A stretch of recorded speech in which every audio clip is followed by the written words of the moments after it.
ഉപയോഗിക്കുന്നവരുണ്ടോ ലഹരി? ഞാൻ ചോദിക്കണ ലേശം വൈകുന്നേരം ഒരു കത്തി കഴിക്കണമല്ല ഉദ്ദേശിക്കുന്നത്.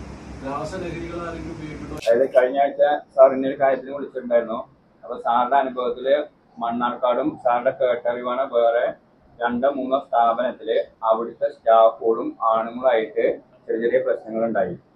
അപ്പൊ അത് കഴിഞ്ഞ ആഴ്ച നമ്മൾ സംസാരിച്ചാല് അപ്പൊ മണ്ണാർക്കാട് സ്ഥാപനങ്ങളും വേറെ സ്ഥാപനത്തിലും ഉണ്ട്. അപ്പൊ എന്തെങ്കിലും കമ്പനിയിൽ പല ആൾക്കാരും വരും, പുതിയ സ്റ്റാഫുകൾ വരുമ്പോ നമുക്ക് ഈ സ്റ്റാഫുകൾ എങ്ങനെയാണ് എന്നുള്ളത് ഒരിക്കലും നോക്കാനോ അതോ പറ്റില്ല. ഇപ്പൊ ചേച്ചിമാര് വരുന്നുണ്ട്, ഇപ്പൊ 3 ചേച്ചിമാര് വന്നു, ആണുങ്ങൾ വരുന്നുണ്ട്. അപ്പൊ അവരൊരു ലേഡീസ് എപ്പോഴും അവരവരെ പ്രൊട്ടക്ട് ചെയ്യേണ്ടത് അങ്ങനെ തന്നെ സാർ പറഞ്ഞു അല്ലേ, അത് നിങ്ങളുടെ ഉത്തരവാദിത്തമാണ്. അത് സ്ഥാപനത്തിനോ പിന്നെ എന്ത് പറഞ്ഞിട്ട് ഒരു കാര്യം ഉണ്ടാവില്ല.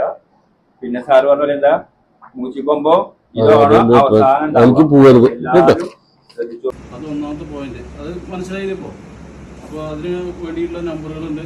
പിന്നെ രണ്ടാമത്തത് ഡിജിറ്റൽ ഫോർജറി, ചതി എന്ന് വെച്ചാൽ നിങ്ങൾക്ക് ലോണ് വന്നു, ഇത്ര ലോണ് കിട്ടിയിട്ടുണ്ട്, നിങ്ങൾ ഒരു 5 ലക്ഷം ഇപ്പം അടച്ചു തന്നാൽ 50 ലക്ഷം തരാമെന്ന് പറയുന്നു. അവരാളും വെറുതെ ഒരാൾക്കും പൈസ കൊടുക്കില്ല. മനസ്സിലായി? മൂന്നെന്താ വെച്ചാൽ നമ്മൾ രാത്രി കാലങ്ങളിൽ എല്ലാവരും അത്യാവശ്യം പ്രായം കുറഞ്ഞവരാണ്. ഇവിടെ മൊബൈലിൽ വാട്സപ്പ് കോളുകളുണ്ട്. ചിലർ ഭർത്താവ് അറിയാണ്ടി ഭാര്യ അറിയാണ്ടി അങ്ങോട്ടും ഇങ്ങോട്ടൊക്കെ വിളിക്കുന്നുണ്ട്. അപ്പോൾ ഇത് സംഭവം എന്താ വെച്ചാൽ ഇതിൻ്റെ അറ്റ്ലീസ്റ്റ് ഫലം എന്ന് പറയുന്നത് റെയിൽവേ ട്രാക്കും മൂച്ചിക്കൊമ്പുകളാണ്.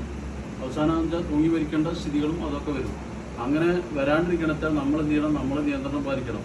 പിന്നെ ഏതെങ്കിലും ബാങ്കിൽ Aadhaar card number, account number എന്തെന്ന് പറഞ്ഞാൽ അങ്ങനെ ബാങ്കിൽ നിങ്ങളെ വിളിച്ചു പറയാനുള്ള അധികാരമില്ല. നിങ്ങൾ നേരിട്ട് അറിയിക്കുക, അല്ലെങ്കിൽ നിങ്ങളെ അങ്ങോട്ട് വിളിച്ചു വരുത്തുക.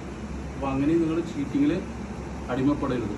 അപ്പോൾ അങ്ങനെ എന്തെങ്കിലും ഉണ്ടെങ്കിലും പോലീസിനെ അറിയിക്കണം. നിങ്ങൾ സ്ഥാപനങ്ങളിൽ എന്തെങ്കിലും ബുദ്ധിമുട്ടുകൾ വരികയാണെന്ന് വെച്ചാൽ നിങ്ങളെ അറിയിക്കുക.